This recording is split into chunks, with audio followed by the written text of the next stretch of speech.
Welcome to Her Story, the history of Southeast Asia told from her perspective. We'll discover historical figures, matriarchal societies, and contemporary female icons, and maybe learn about ourselves along the way. I'm Agas Ramirez, and this is episode 15.2, where we sit down with Makadiwata to get their thoughts on the babaylan's role in uprisings during the colonial period, as well as the divide between the indigenous or traditional babaylan and the modern babaylan in the Philippines and abroad. I'll let Makadiwata introduce themselves. There's nothing really special about me. I am Makadiwata. I'm an independent researcher, which is mostly what I do in my free time. I do have a day job, and there's nothing interesting in that. So I am Anitero or Diwadero, which is what the Spaniards I think call the original um, practitioners of the indigenous religions of the Tagalog region, and might have been also for the other regions as well. And yes, I consider myself as a polytheist and an animist, which are very modern terms to describe some of the aspects of indigenous religions all over the world, not just in the Philippines. Um, so yeah, very much interested in history ever since I was a child. I've always been interested in ancient history, and special attention for some reason towards women. So I have been very interested in queens, priestesses, and goddesses ever since I was a child, and it's actually um, um, something that I've always been inspired. Um, I've always been inspired by these women figures of history. Um, and yes, I am Tagalog and Ilocano on the Filipino side of the family, and also Greek and Lebanese. And so both of these traditions influence my religious background. Yeah, so that's pretty much it, unless you have other questions. Okay, thank you. Thank you for that introduction. So, as you mentioned, you've always been interested in history and feminine history. What specifically, if you remember, what specifically introduced you to the Babaylan? Um, I'm I'm pretty late to the whole Philippine sort of studies arena. Sad to say, most of my young years learning about ancient history was focused on Western history or European history. But I think there was always that inclination towards the indigenous. It's just that when I was younger, there wasn't a lot of information available to me. Um, just for the record, I was born in um, the 80s, and there wasn't a lot of available information for me to learn about um, um, history of the Philippines, and especially the pre-colonial era. And also, I was from Cavite, which Mhm. is close to Manila, but it wasn't a cultural center. It wasn't a center of learning, and Mhm. and and for me growing up, I think it was the female saints. I grew up in a very um, it wasn't a very rural part of Cavite, but I think at that time it was. And we had a patron saint, Mary Magdalene. She was well, we all know who Mary Magdalene is, but little did I know that the Mary Magdalene of our town was very different from the biblical Mary Magdalene. The Mary Magdalene that we had in our part of Cavite was actually prayed for rain, and every year I looked forward to the festival, the town fiesta at the end of May, and during that time we would dance in the streets and dance to her and dance with the image of Mary Magdalene. it was the caracol. Caracol is a sort of a dance procession in Cavite. It's very particular to the Cavite region for some reason. It's like a procession, but it's more lively, and they carry the image of the saint or the Marian apparition on their backs, and they dance it all over town, and everyone dances with her. And it's not at night; it's during the day. So yeah, just to go back to your question, I'm rambling. Um, No, it's it fine. was it was the Mary Magdalene who opened me up to learn more about why was our Mary Magdalene different, and you know what ancient roots she might have she might have come from. And I think that was the first question for me that really incited my curiosity as a child. I'm gonna go right into Mm, because one gap in the episode mm, is really the asog, or the biologically yeah. male babaylan who Mm-hmm, perform the same mm-hmm, functions. I wasn't able to devote time to it because the episode was already very long. So I was very happy to find mm-hmm, your mm-hmm, Twitter threads about it. So, mm-hmm. what do you know about this? What I know about the Asog would be they were, in to use our modern terms, they were male, Hmm. but they lived lives as women. They lived their lives as women, and for this reason, or this is one of the reasons why they were seen as sort of comparable to the two spirit of many Native American societies, in which they embodied both male and female qualities. And during the pre-colonial era, as we know, women held positions of of power in the religious and spiritual realms of society, and so being a man, or sorry, being male, and exhibiting or having very feminine gestures, or exhibiting feminine qualities was seen as something that was sort of divine, or you had a special link to the divine, like women did. And from my own research, it was is most of the male babaylan during the pre-colonial and early colonial era were Asog, because they were essentially um, uh, men who lived their lives as women. Editing note. After the recorded interview, Makadiwata mentioned that in Tagalog we have bayog and bayogin, which comes from our word for the swaying of bamboo, and the more common binabae, which is a word still used in everyday conversation. It's also interesting that in other societies, such as in South Korea, their own native traditions of shamanism, or the mudang, they're also prevalent, mostly women. Shamans are mostly women, and then the few of them who are men also dress up in female clothing during ritual, which is something interesting to connect to our own traditions in the Philippines. That's I didn't know that about South Korea. That's also very interesting to look at. Um so I noticed that you mentioned the Tamblot uprising and the Pancao revolt in some of your Twitter threads. Do you wanna talk about that one? The Tamblot uprising was a revolt that happened in between 1621 to 1622 during the Spanish era in Bohol, and it was one of the major Boholano revolts against Spanish rule, led by a babaylan, an asog, or a male babaylan, Tamblot.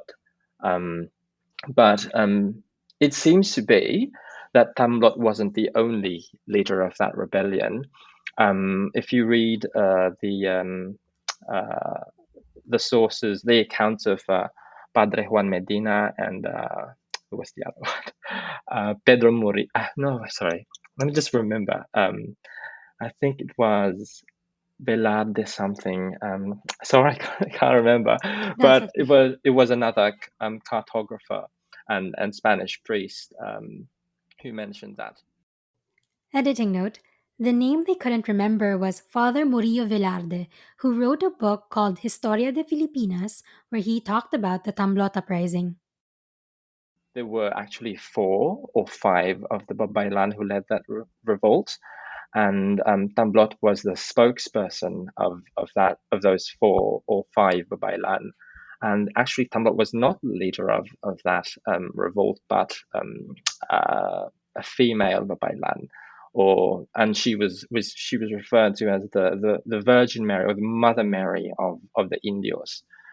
And I think because the Spaniards, respond to sort of male figures of authority, they took Tamblot as a spokesperson, as the leader of the rebellion.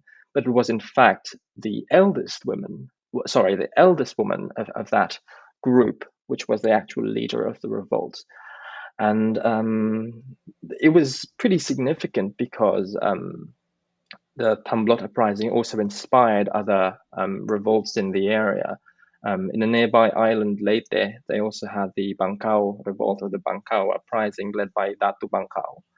And what they had in common was that they were all led by these babaylan, or the native priests of that region, or shamans, however way you want to translate that in English. So what they had in common was that they were led by these spiritual or religious figures, the babaylan, and they all it was a revolt against not just the religious oppression of the indigenous faiths of the Boholanos and other Visayan peoples, but also the political suppression or the subjugation of their peoples. And as recorded by the Spaniards, in their own words, the devil incited these peasants to revolt against Spanish rule and to refuse to pay taxes and to refuse to go to church and attend mass, which is how they described the reason for the revolt was. It went on for about a year, and unfortunately, because of reinforcements coming from Cebu and Pampanga, the Spaniards were able to crush the revolt and execute several of these babaylan. Datu Bangkao actually was a convert to Christianity, to Catholicism. He was one of the first, I believe, who converted to Christianity from Leyte. But 50 years after, having seen the and having seen the oppression that his people faced, returned to the indigenous faith, to his native faith, as if you can call it a faith, his ancestral faith, and led that revolt. Unfortunately, again, they were all defeated, and it was noted that Datu Bangkao's head was his head was cut off, and it was put on a spike as a warning, and several of the babaylan were also burned. Um, his son actually, in some accounts, the babaylan Pagali was his son. In some accounts, I don't think they mentioned it. Pagali was his son, but Pagali and his daughter were also notable babaylan who led the revolts in Leyte. Do you know of any other similar uprisings or revolts? There were several happening around the area in Leyte and Bohol. And then all throughout until the 19th century, there were revolts. For example, the revolt of Dios Buhawi, or and these were at this time still calling themselves Babaylanes, but were obviously already influenced by folk Catholicism, but they did still call themselves Babaylan, and they had that sort of desire to go back to their ancestral religion or spirituality. As a researcher, What motivates you to look up these stories? I think it really is because I want to know more about native histories and seeing that how the age, how colonialism, how the centuries of colonialism has suppressed bodies of knowledge that we can call our own. I think that ultimately influences me to know more about what happened in the past and how we can perhaps use that history to perhaps look forward to a better future where we have a more realized identity. Um, of who we are. I'm not going to say as Filipinos, but as members of our own communities. For me, for example, being Caviteño, I've learned a lot from these histories. That that I only really recently learned about how that Caviteño identity has been it's been around since the early or pre-colonial period, and I didn't know that. I thought Cavite was just a province cut out from Spanish territory, and it was just a Spanish invention. But I didn't know that during the early colonial period or the pre-colonial period, there were already Caviteños were already people of their own who had sort of distinct practices from other Tagalog speaking regions. So I guess it's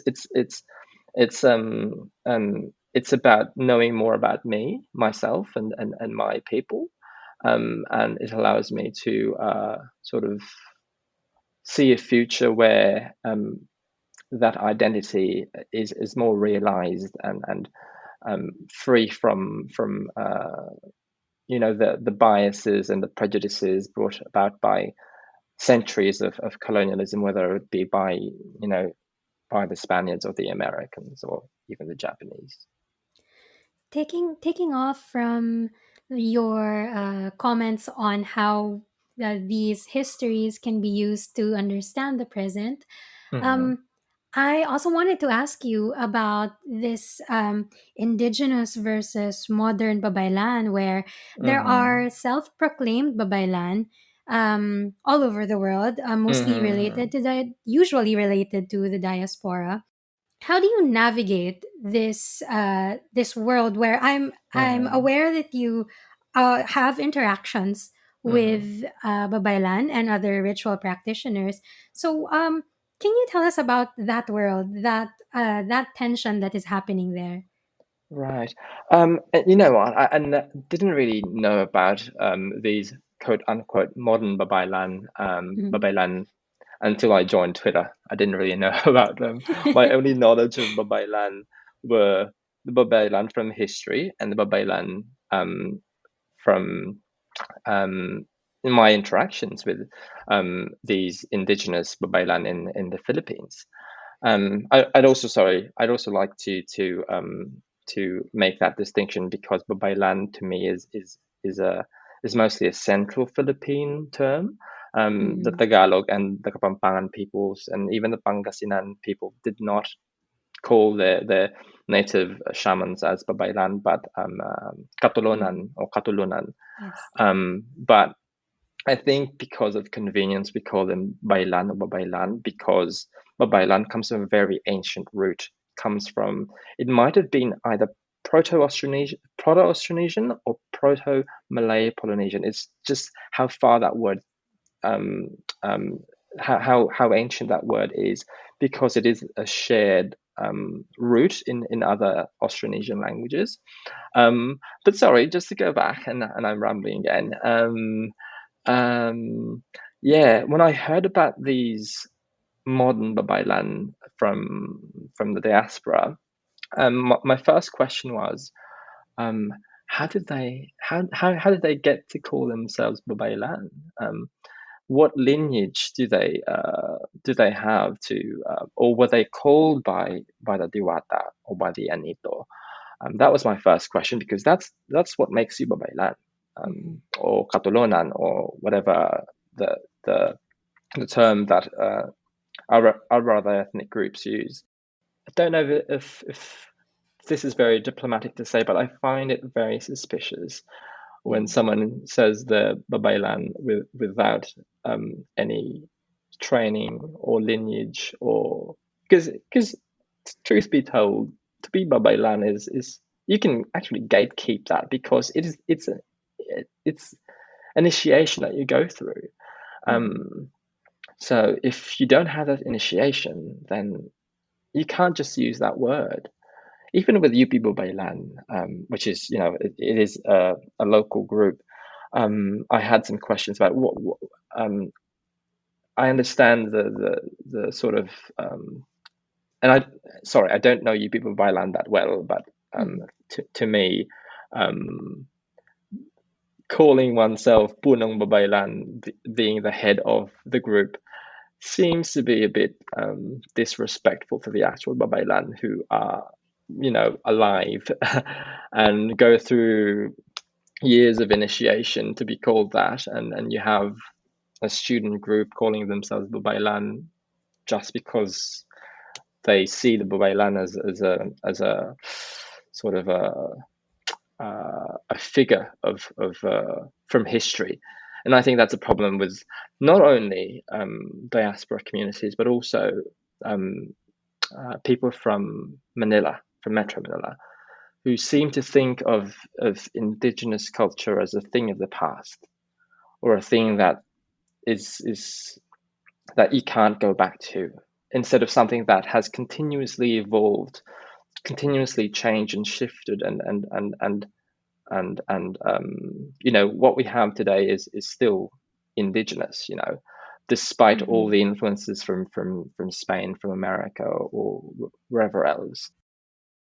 Based on what we know about the babaylan, they do go through a lot of uh, initiations and Mm, near-death experiences. So you can't just yes. be a babaylan. You have to go through Mm-hmm, either a prolonged sickness or you have to mm-hmm, recover from a near-death experience.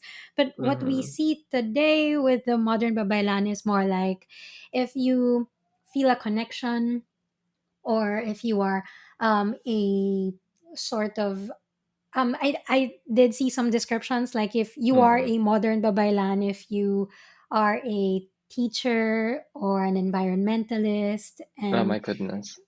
things like this. Yes. So of course we don't want to alienate or Mm-hmm.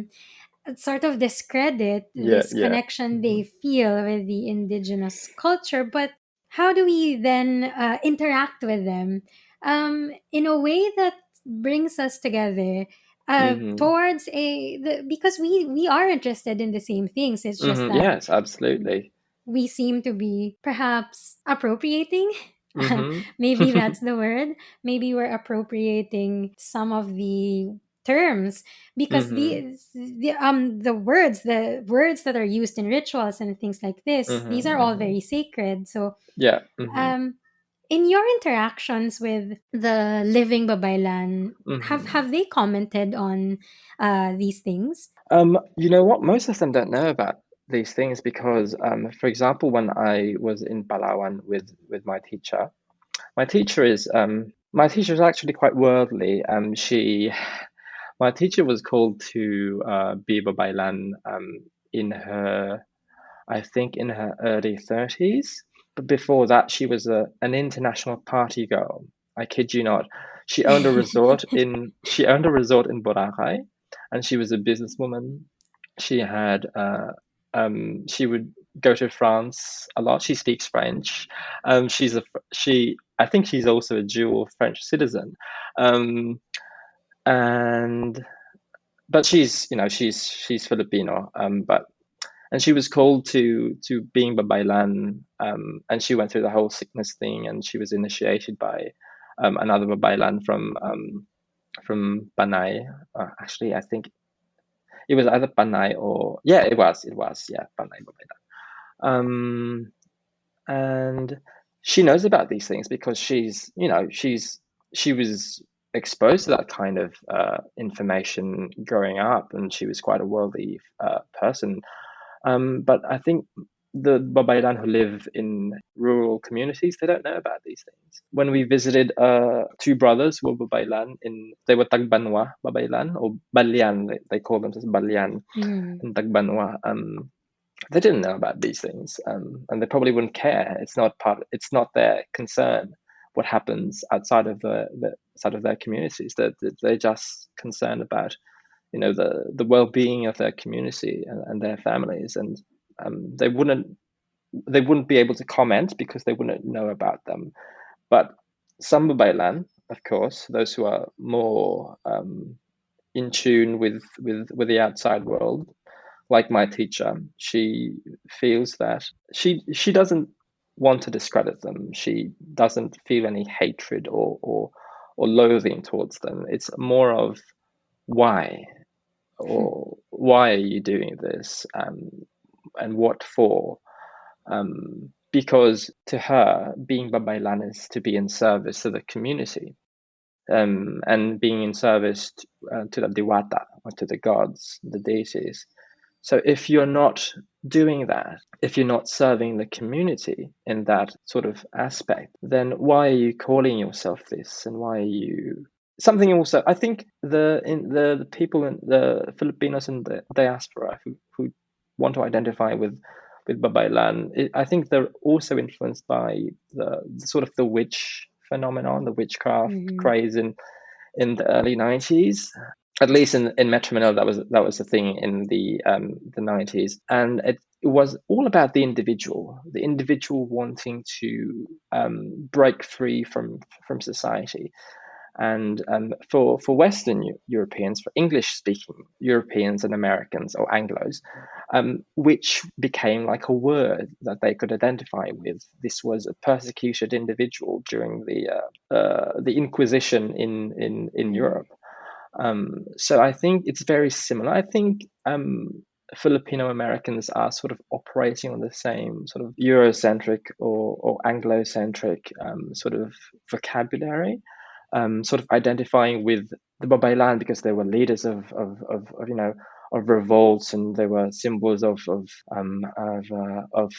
liberation. So to them, it might be that these are just historical figures that inspire them. Maybe some of them don't realize that these are living traditions, and it's a calling.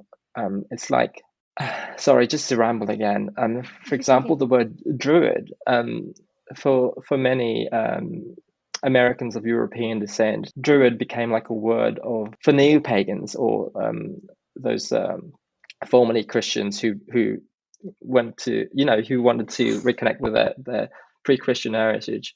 They started calling themselves druids, but druids are a very specific um, caste or class of it's a priestly class. It's like the Brahmins of Hindu society. So it's not something that you can call yourself just because you feel like you want to reconnect with your pre-Christian heritage or your indigenous heritage. It's literally a role in society that you have to sort of get initiated for. I only feel this way because I have knowledge of what happens in the States, in other parts of the world, in the Philippines. But for the average Filipino, even not even babaylan or Catalonan, they don't really think about these things. It's not their concern. Given all this, do you feel like there is something that we can do to make Mm-hmm. people more aware that there are living babaylan, that these are not dead traditions? Is that Mm-hmm. something they would want, and is there something we can do about it? It's a very valid question. I think it's very hard to answer. I think Mm-hmm. some of them would want to be recognized, but I think majority of them don't. Majority Mm-hmm. of these babaylan, they're quite happy to be left alone. For example, in Bohol, I think there's, oh my God, I forgot the term again, but um, in Bohol, they have their own sort of babaylan tradition. They don't call themselves babaylan. Um, Many of them, most of them men, don't want to sort of be known for their practices. It's just many of them just they go through the initiation. They to sort of save their lives, because if they don't go through the initiation, they die or a family member dies, and they do this. They continue the practices only to benefit their families or their immediate communities. So I don't think that those Bailan would be interested in being known to the rest of the world. But I think we those of us who you would call middle class or university educated, maybe have that duty to sort of since we are on Twitter, we are on social media, to inform other people, Filipinos in diaspora or other people in general, that these are living traditions and we do have to respect their boundaries. It's when I went to Palawan, I was with a Romanian researcher. He was going around through Southeast Asia, documenting the different forms of shaman practices or shamanistic practices or animistic practices. And most of the time, they didn't want their rituals being recorded. Mm-hmm. And when we were in Palawan and we were at that at the house of the Tagbanwa brothers, who are both Balyan, sorry, they didn't want the ritual to be recorded, and it's it's it's similar actually. Sorry, just to segue to a different part of the world, um, and because I'm also involved in sort of the Southern European, Mm-hmm. Eastern Mediterranean sort of polytheist community, and we also don't like to have our rituals recorded. You can take Mm-hmm. pictures before or after the ritual. The ritual itself, that's something that is just between you, including the community, and the gods.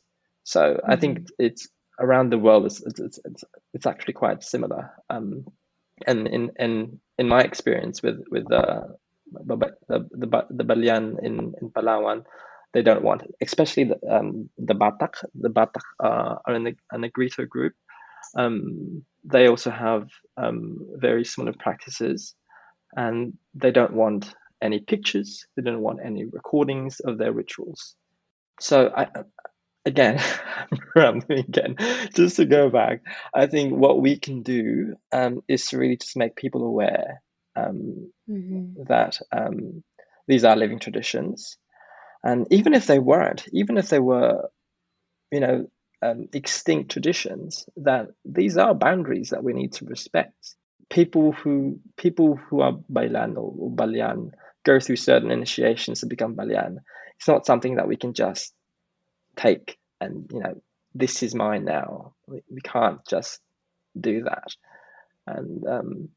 And one of the practices, and this is a practice that's very common across the different traditions and cultures I've researched, is that boundaries are extremely important. Mm-hmm. A ritual is a setting of boundaries Mm-hmm. between either the living and the dead, or humans and divinities or deities, and we also have to set those boundaries for ourselves. Not these aren't strict or hard boundaries, but these are boundaries nonetheless that we have to sort of negotiate to be a part of that sort of to enter a different realm or cross a certain boundary. Makes me think that the way that they perhaps don't want to be documented, or they Mm-hmm. don't want these rituals to be shared, is also a reaction to the repression that they've Mm-hmm. experienced, the discrimination that they've experienced in the I past. And agree. Yeah. so I agree with you that we definitely need to raise more awareness that these are living Mm-hmm. traditions. I think in our textbooks, for example, the babaylan are kind of a footnote. It's Right. and mentioned and in the somewhere, past tense. and in the past tense. So Yeah, yeah. um and we always in mainstream media, the most recent that I found, oh, well, there were two things. Mm. The babaylan, who was named Gloria in Mhm. Bagani, was a local TV show, Mm, mhm. and Trece, where Trece is Mhm. the babaylan and lakan. That was very significant. In the trailer, it was Mhm. mentioned that Mhm. Trece was a babaylan, Mhm. babaylan, babaylan and lakan, and Yeah. My question there was, why is she called babaylan when she seems to be from Laguna? But whatever. yeah. There's a pop culture, Yes, like a yes. pop culture fascination with the babaylan, and Uh-huh. people do seem to forget that Mhm. there are this is a sacred thing. This is not Mhm. something that you. It's not a costume you put on. Not a costume, Um, correct. Uh-huh. these are the professions of people. Mhm. This is their calling, and Mhm. they navigate the living and the worlds of the living and the Mhm. dead and the in between. So I guess that's this has been a very productive conversation so far. So there anything else that you'd want to share with the listeners of the podcast? I don't know. I think there's so many, but yeah, I just remembered the the sort of name they have in northern Bohol. I think it's either Sukdan or Sukdan. I'm not sure if my stress is correct, but um, sort of the Balyan or the Bailan figures in northern Bohol are called Sukdan. And yeah, there's a really good article about them becoming a shaman in northern Bohol, um, and it documents with their consent the sort of initiation rites that they went through to become Sukdan. So yeah, but there's so much, and people ask me. Some people have messaged me on Twitter asking me where you can read these things. There's actually quite a lot. They're not easy to find, but there's actually quite a lot of information that we can read on indigenous traditions in the Philippines, indigenous religious traditions in the Philippines. So yeah, if they're interested, they can message me on Twitter, I guess, at Makadiwata. Yes. So for listeners of the show, please follow Makadiwata at Makadiwata on Twitter. I can link them to your Twitter in the episode description as well.